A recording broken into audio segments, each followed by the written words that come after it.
नमस्कार साथियों, आज की करंट अफेयर की सीरीज को आगे बढ़ाते हुए बहुत ही महत्वपूर्ण क्वेश्चनों पर आज हम चर्चा करेंगे। तो इन क्वेश्चनों को आपने ध्यानपूर्वक सुनना है और समझना है और इनको आपने याद करना है। तो वीडियो शुरू करते हैं।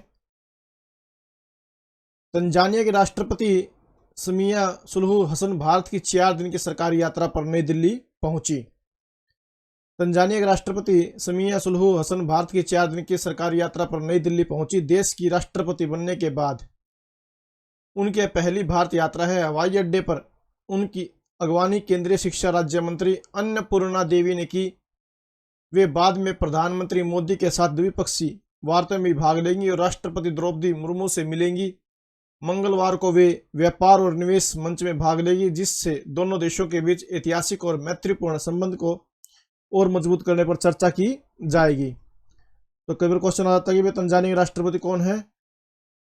समिया सुलुहु हसन।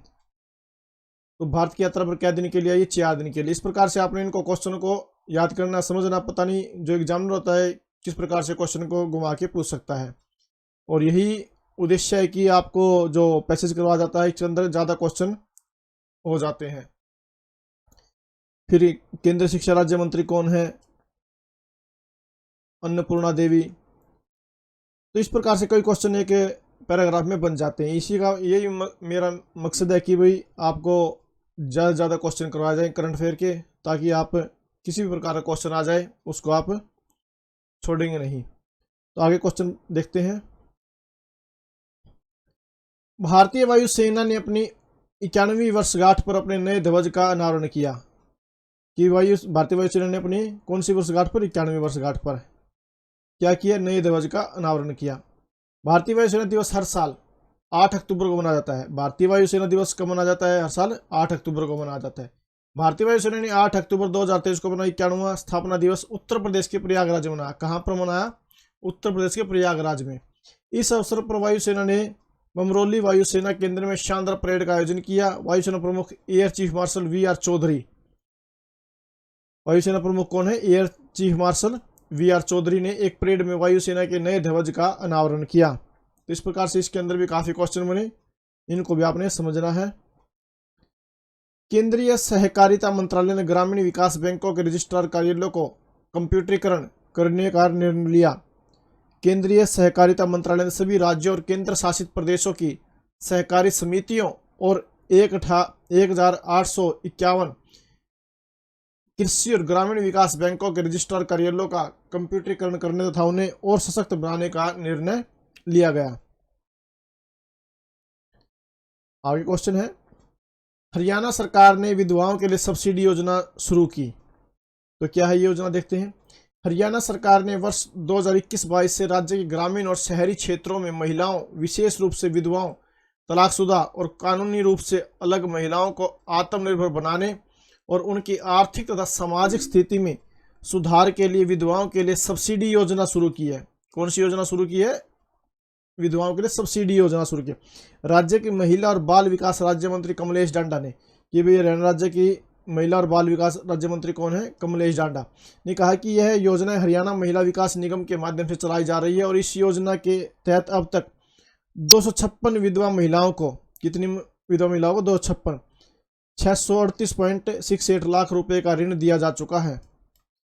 उन्होंने बताया कि इस योजना के तहत व्यक्तिगत कारोबार जैसे कि सिलाई, कढ़ाई, करियाना, मनियारी, रेडीमेड गारमेंट, कपड़े की दुकान, स्टेशनरी, बुटीक, ऑटो रिक्शा, मसाला, अचार इकाइयां, खाद्य प्रसंस्करण, कैरी बैग का निर्माण, बेकरी व जनरल स्टोर इत्यादि के लिए 3 लाख रुपए तक का ऋण बैंकों के माध्यम से दिया जा रहा है।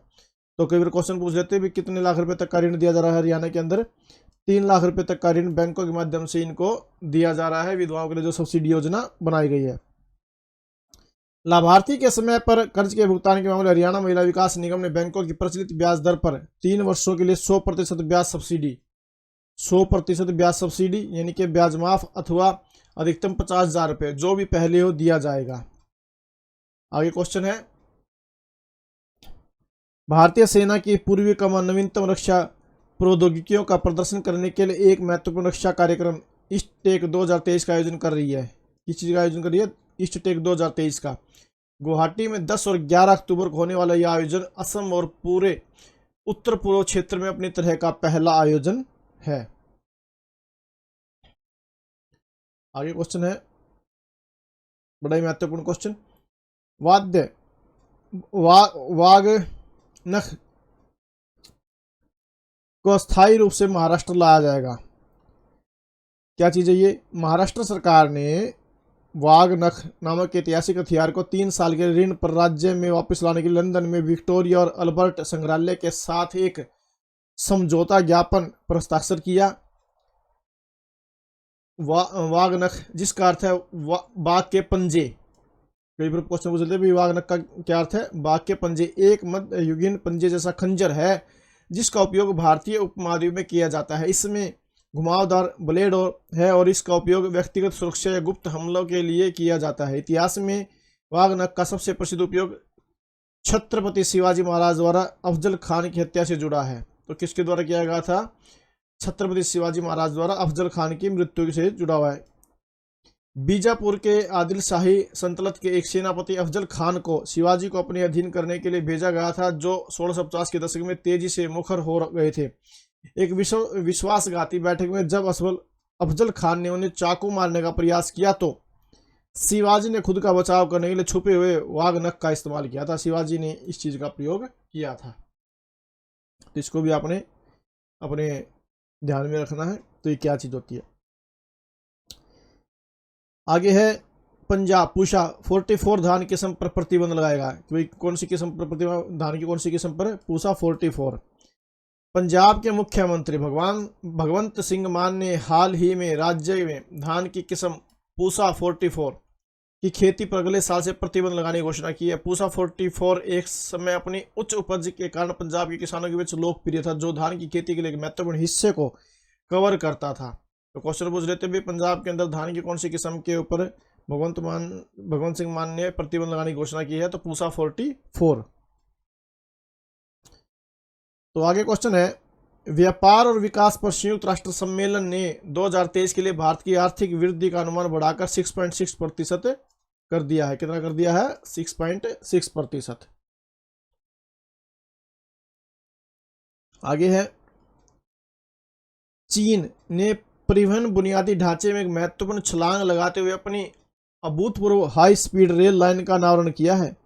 फुजो जियामिन जांगजू रेलवे के नाम से जाना जाने वाला यह रेलवे न केवल कई खाड़ियों को पार करता है बल्कि ताइवान जलडमरू मध्य के पास स्थित फुजियान प्रांत की सुरम्य तटरेखा को भी पार करता है। यह परियोजना रेल इंजीनियरिंग में एक उल्लेखनीय उपलब्धि का प्रतिनिधित्व करती है। तो ये आज के कुछ महत्वपूर्ण क्वेश्चन थे, इनको आपने समझना है, याद करना है और अपनी नोटबुक के अंदर इनको आपने नोट करना। अगर आपको वीडियो अच्छी लगी तो प्लीज़ आप वीडियो को लाइक ज़रूर करें और अधिक से अधिक शेयर करें और चैनल को सब्सक्राइब जरूर करें। Thank you very much.